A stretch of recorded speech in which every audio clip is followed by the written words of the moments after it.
Por que tantos animes shounen começam incríveis, mas de repente perdem toda a lógica nas lutas? Personagens que antes precisavam de estratégia, agora disparam golpes infinitos e os níveis de poder escalam ao absurdo. O que aconteceu? Hoje vamos mergulhar nesse problema que já afetou gigantes como Naruto e Dragon Ball e entender por que tantos animes caem nessa armadilha.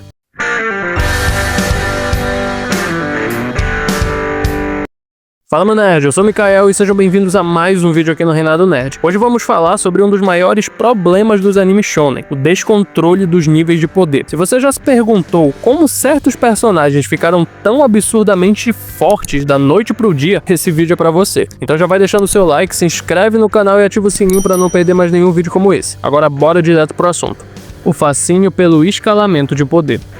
Se tem uma coisa que os fãs de anime shonen adoram, é comparar personagens e discutir quem venceria um combate épico entre eles. Desde as clássicas comparações de Goku vs Naruto, até teorias mirabolantes sobre o personagem mais forte de cada universo. Esse tipo de debate movimenta a comunidade e mantém o hype sempre em alta. Mas enquanto para os fãs isso é uma diversão, para os autores de mangá criar um sistema de poder coerente é um dos maiores desafios. O equilíbrio entre evolução dos personagens e lógica dentro do próprio universo é algo difícil de manter ao longo de vários arcos. Afinal, os protagonistas precisam ficar mais fortes para enfrentar ameaças cada vez maiores. Mas se esse crescimento for mal planejado, as lutas perdem impacto e qualquer noção de estratégia desaparece. O problema surge quando os autores exageram no escalonamento de poder, tornando os personagens tão absurdamente fortes que de repente qualquer inimigo do passado parece insignificante. Isso faz com que as lutas deixem de ser sobre habilidades, inteligência e estratégia e passem a ser apenas uma competição de quem tem o golpe mais destrutivo. Quando chega nesse ponto, a história perde muito da sua atenção, já que o público já sabe que o protagonista sempre vai vencer, apenas porque ele ficou mais forte. E é exatamente isso que aconteceu com animes como Naruto e Dragon Ball Z. Ambos começaram com sistemas de poder bem estruturados e combates estratégicos, mas ao longo do tempo o escalonamento exagerado tornou tudo muito previsível.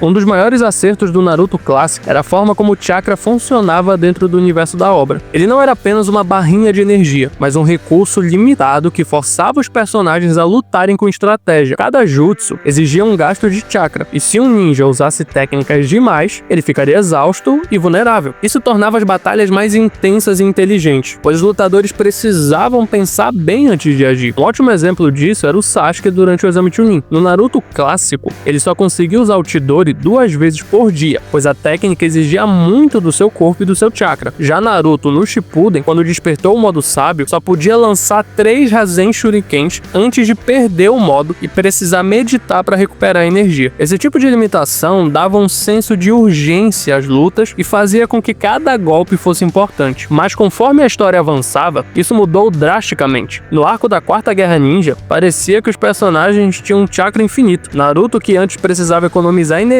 para não perder o modo sábio, começou a lançar vários Rasen Shuriken gigantes sem nenhuma dificuldade. Pior ainda, no final da guerra, ele e Sasuke receberam poderes dos 6 caminhos e atingiram um poder e um nível de força que praticamente não tinha limites. Isso gerou um problema sério. As lutas perderam a estratégia. Não havia mais preocupação com o consumo de chakra ou limitações físicas, apenas golpes cada vez mais destrutivos. E o mais impressionante, a Guerra Ninja inteira durou apenas 2 dias dentro do anime. Mesmo assim, nesse curto período, os personagens ficaram absurdamente mais fortes do que em toda a história anterior. Esse crescimento acelerado fez com que as batalhas deixassem de ser sobre tática e passassem a ser uma disputa de quem tinha o poder mais exagerado. Esse mesmo problema também aconteceu em Dragon Ball Z, mas de uma forma um pouco diferente.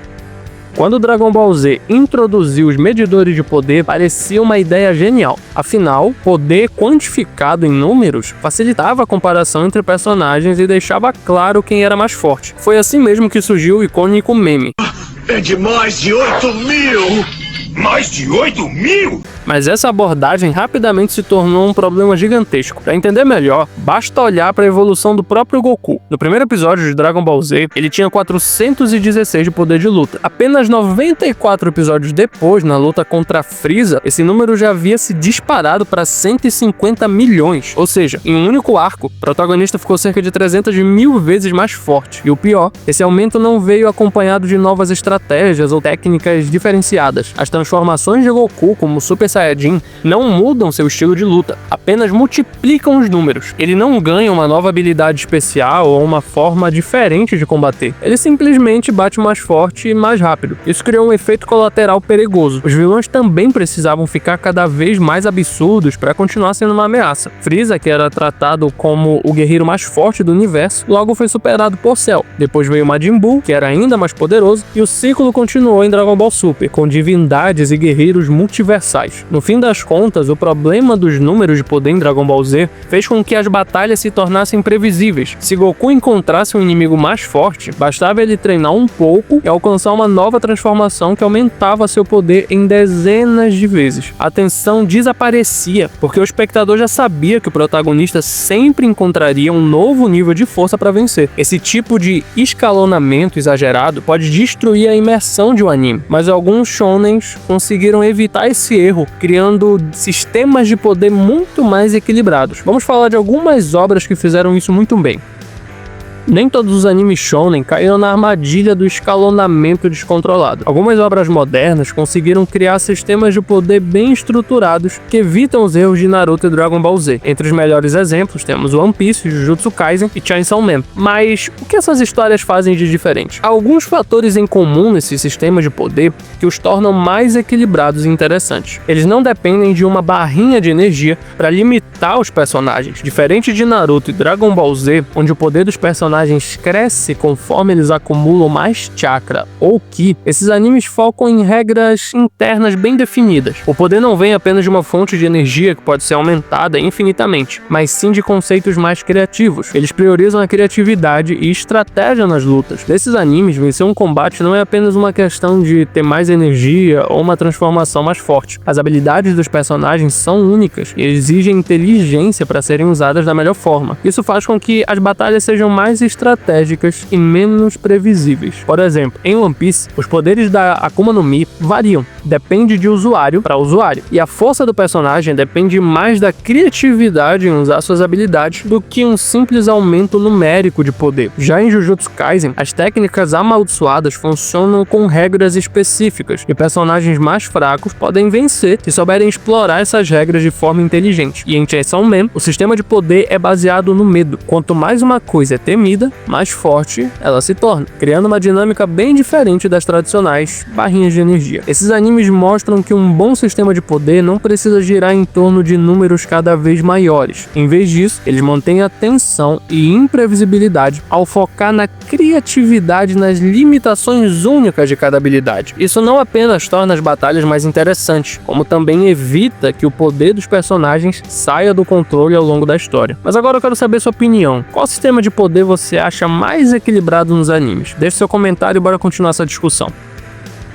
Agora falando especificamente sobre One Piece, para exemplificar melhor o que eu tô falando aqui, o sistema das Akuma no Mi é um dos mais interessantes dos animes shonen. Em vez de simplesmente dar mais força ou resistência aos personagens, as frutas concedem habilidades únicas que incentivam o uso da criatividade nas batalhas. Luffy tem a Gomu Gomu no Mi, que o transforma em um homem de borracha. Ele precisa explorar ao máximo sua elasticidade e resistência para vencer oponentes muito mais fortes fisicamente. Suas técnicas evoluem com base no uso inteligente de seu corpo, como o Gear Second, aumentando a circulação sanguínea para ganhar velocidade, e o Gear 4, utilizando sua elasticidade para golpes destrutivos. Enel, por exemplo, usuário da Goro Goro no Mi, que controla a eletricidade, ele parecia invencível, mas perdeu porque sua habilidade era ineficaz contra a borracha de Luffy. Esse tipo de interação entre poderes torna as lutas imprevisíveis, diferente de Dragon Ball Z, onde as batalhas muitas das vezes se resumem a quem tem o número maior de poder. Em One Piece, a inteligência e a criatividade podem derrotar um inimigo mais forte.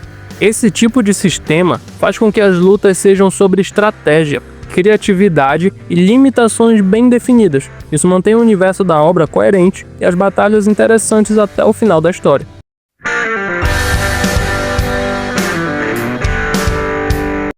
Os sistemas de poder são a espinha dorsal dos shonen de batalha. Quando bem construídos, eles tornam as lutas mais envolventes e estratégicas, mas quando mal planejados, podem tirar a graça da história, tornando tudo previsível e sem impacto. Agora eu quero saber de você. Qual sistema de batalha você acha mais bem feito nos animes? Você prefere os mais estratégicos, como os de Jujutsu Kaisen e One Piece, ou gosta dos clássicos, como Dragon Ball? Deixa no comentário aqui embaixo. E se quiser mais vídeos sobre esse tema, já deixa o seu like, se inscreve no canal para não estar perdendo mais nenhum conteúdo como esse, porque tem muita coisa boa por vir. E já clique em um desses vídeos que está aparecendo na tela para continuar maratonando Reinado Nerd. Obrigado por assistir até aqui e a gente se vê no próximo vídeo.